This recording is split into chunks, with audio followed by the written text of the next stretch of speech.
Hello, and welcome back to Kim Reads as we continue with Kirsten Learns a Lesson. Chapter 5, Belonging. It was Sunday night, and Miss Winston was sat next to Uncle Olaf at the tables. It was her first meal with the Larsons. Aunt Inger and Mama made a big dinner to welcome her. They even baked the ginger cookies just like at Christmas. My parents have a lovely home on a harbor in Maine, Miss Winston said. There's a small room on the top. It has windows on all four sides. When my father is at sea, we watch for a ship from that room. What a fine room that must be, Anna said. She was the only one talking to Miss Winston. Uncle Olaf offered everyone more rabbit stew. Mama kept busy cutting and passing bread. Why did you want to leave such a lovely home? Anna asked. She was sorry to have Miss Winston there that's forgotten all about our supper. Well, I certainly wasn't ready to marry and spend the rest of my life in the house, Miss Winston said. I wanted to travel, to meet people, to have adventures. School teachers travel, so I decided to become a teacher. Maybe you'll be a teacher when you grow up, Anna. You've been a good little teacher for Kirsten. Kirsten kept her eyes on her tin plate. With Miss Winston at the table, it seemed she had forgotten all the English she'd ever learned. And what if Mama or Papa said something to Miss Winston about the poem Kirsten had to memorize? Miss Winston would say Kirsten hadn't done it. Kirsten's head ached at the thought. Anna said, Does your father sail on this ship every day? Miss Winston smiled. No, Anna, he isn't a fisherman. He has a big ship for carrying the heavy cargo. He sails down the coast with a load of wool. Then he sails back with a load of tobacco.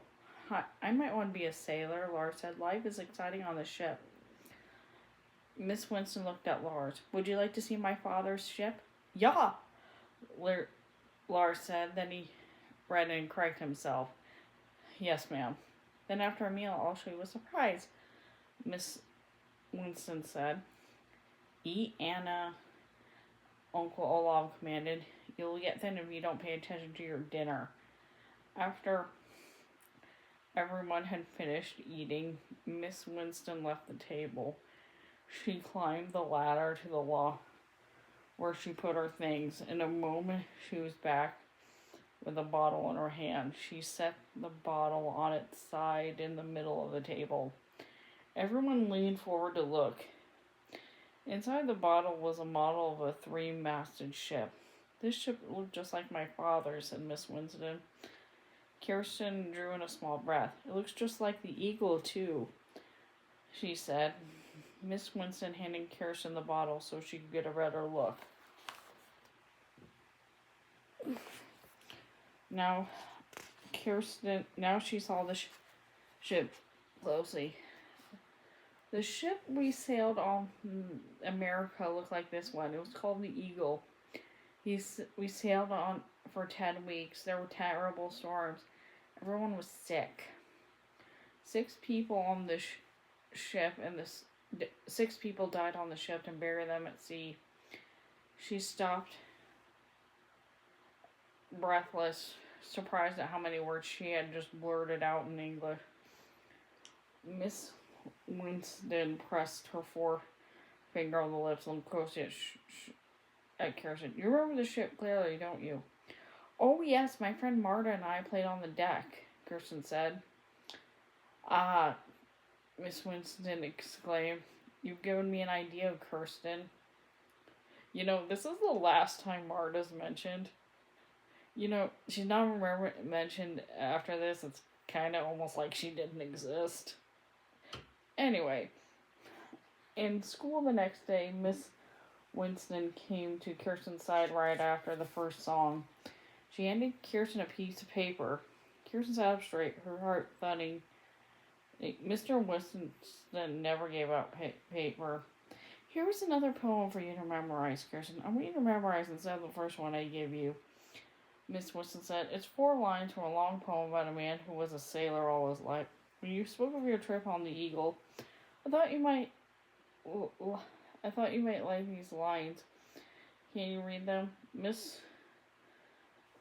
Winston's writing was as perfect as the writing in the book. Kirsten held the poem in both hands and read it slowly but clearly. Swiftly, swiftly flew the ship, yet she sailed softly too. Sweetly, sweetly blew the breeze. On me, all alone it blew. As she read, Kirsten could almost feel the ocean wind on the face and spray her lips, and she missed Marta.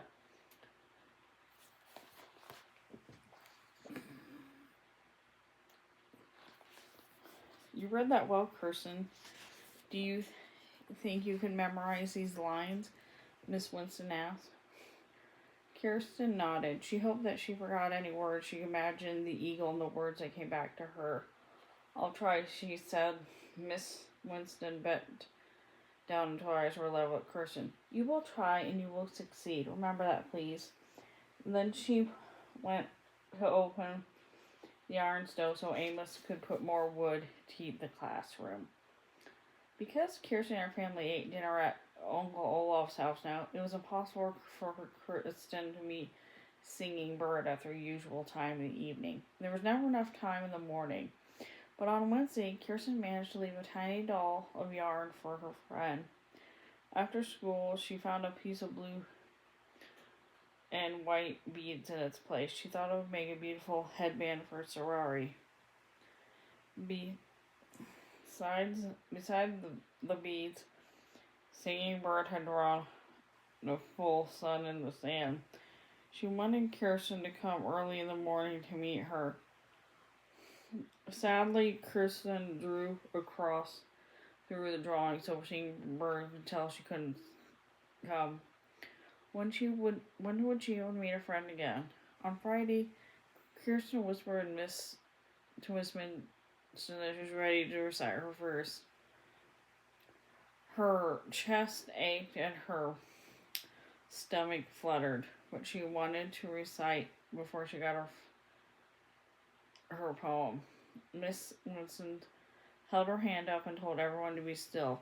Kirsten Larson will now recite. Please come forward, Kirsten. Miss Winston stepped back so Kirsten could stand in front of the stove where everyone would see her. Slowly, Kirsten walked to the center of the room. She tried to keep her chin high, just Mrs. Winston did. She saw Anna smile and Larsa's grin. Then the room seemed to blur and fade, and all she heard was the thud of her heart. You may recite now, Miss Winston said, with feelings, please. Now, Kirsten told herself, she imagined the sail of the eagle creaking overhead. She imagined seagulls swooping in the deck wind. She imagined Marta sitting by her side on the deck. Swiftly, swiftly flew the ship, Kirsten said. She heard her own voice clearly as though someone else had spoken to them. She quickly focused and recited the poem without a single mistake. When she opened her eyes, the other students were smiling at her. Miss Winston touched her shoulder. You recited it very well, Kirsten. You recited with feeling. I'm proud of you, she said. Kirsten sat down in a daze. She had stood in front of everyone and recited her first poem in English. She hadn't thought she could do it, but she had. And it had been so hard. And it hadn't been so hard after all. The next time it would be easier, she was sure of it. She had been scared, but she had done it. And now Miss Winston was proud of her. Anna nudged her and said, Good for you. Elizabeth gave her a wink and said the same thing. Now it's time for reading, Miss Winston said. But Kirsten was too dizzy to read. May I fetch the water for a drink? She asked Miss Winston. Yes, Kirsten, thank you. And as you walk, don't forget to take deep breaths to draw fresh air into your lungs, Miss Winston said with a smile. Kirsten seized the bucket and her shawl.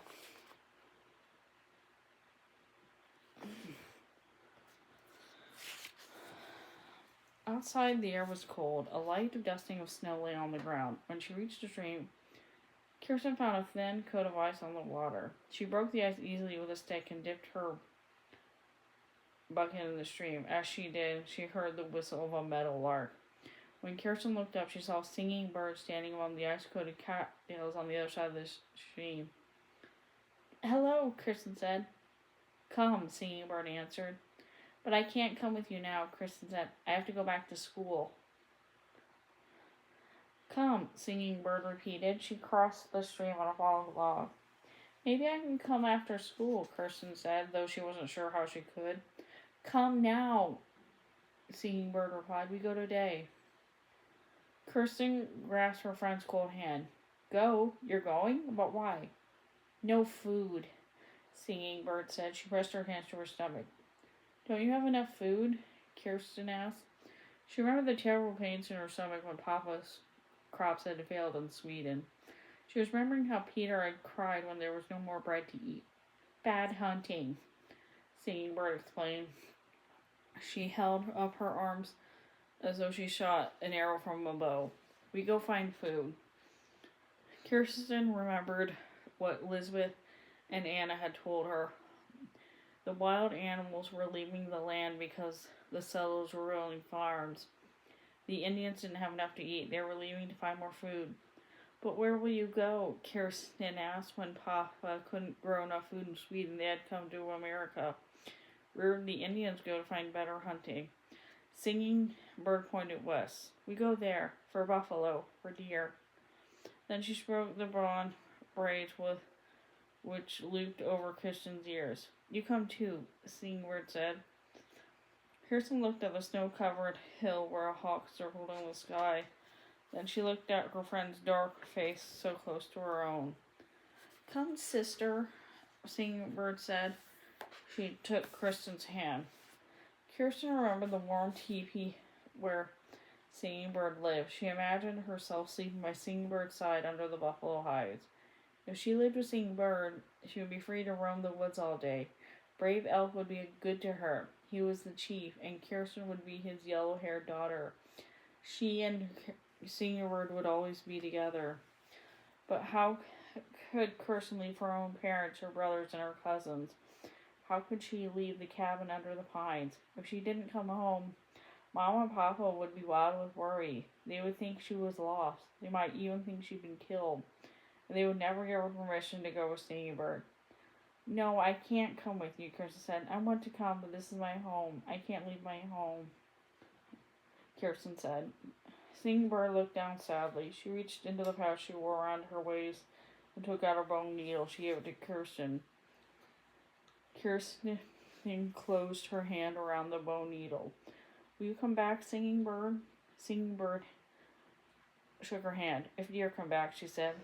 "Oh, please do come back," Kirsten said. "I'll be here, right here. You can find me easily. Whistle for me by the stream." "If deer come back," Singing Bird repeated. She touched Kirsten's braid one last time, and then she ran back to the fallen log across the stream. She waved from the edge of the pine forest before she disappeared in the snow-covered trees.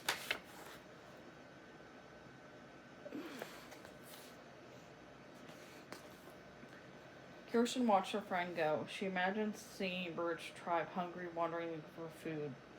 Where would they go? How far would they travel before they could set up their village again? Now Kirsten understood that if settlers made a home here, the Indians would have to find a new home.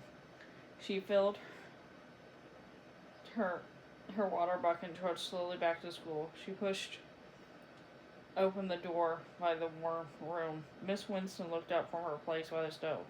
"You've been gone a long time, Kirsten. I thought you'd found the ship in your home and sailed back to Sweden." "No, ma'am," Kirsten said softly. She knew it was a joke, but she was too sad to smile. She slipped her hand in her pocket and touched the bone needle. How she would miss Singing Bird. Miss Winston smiled, though. "I left something for you. It's in your reader," she said. Kirsten looked around the cozy, crowded room with busy children. She wasn't sure where the place had become her own, but she belonged here now. Her reader lay on the bench waiting for her. "Will you help me again?" she asked Anna. "Yes," Anna said gladly, as she always did, and made room for the bench. Kirsten sat down and opened her book. And that is the end of Kirsten Learns a Lesson. Thanks for listening.